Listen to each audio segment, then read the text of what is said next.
ልንገርክማ እኛ ቤት ሽሮ ምን እንደሚባል ታውቃለህ? አታለቅ እንደሱ ብሏል። ስጋ ወጥ ምን ሊሆን ነው? ጀነራል ነው። እኛ ቤት ቲክቶክ ላይ የምታወቀው በአክቲንግ ነው። ስወለድ አክቲንግ እንዴት ነበር? ጆሮዬን እስኪያመኝ ድረስ ነበር ያለቀሽው። ከጓደኛሽ ጋር ሚስጥር አውርተሽ ታውቂያለሽ? እንዲህ በጣም ብዙ ሚስጥር ነው። ስክሪን ታይም ነበረሽ እንዴ?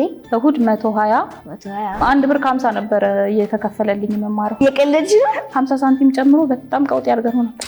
የኔታ ነው የሚመርቋችሁ? መርቁናል፣ እቺ ነገር ይገርፉናል። ማጥናት አለብሽ። እሺ ልክ እንደ ልጆቹ ማጥናት አለብሽ። መጽሐፍ ገዝቼልሽ በነጋታው ጨረስኩት ይኛልሽ። ሪዲንግ ኢዝ ዲሊሺየስ አዘ በርገር ነው። ዋነኛ የምለው ነገር ማንበብ ያለ ግራቪቲ ያለ አየር ምን ይሆናል ብዬ ገና ካሁኑ በጣም ብዙ ሪሰርች አርጋለሁ። ከኢትዮጵያ ተዋናዮች በጣም ብትወጁ በስንቱ አለማየሁ ታደሰ ከሱ ጋራ ፊልም ማስታወቂያም እንደምሰራ እርግጠኛ ነኝ። ህልሜ ነው። ኢትዮጵያ አልፎ የሆሊውድ አክተር እንደምትሆኚ ተስፋ አለኝ። you are the most caring most kind person። እወድሻለሁ። እኔም እወድሻለሁ።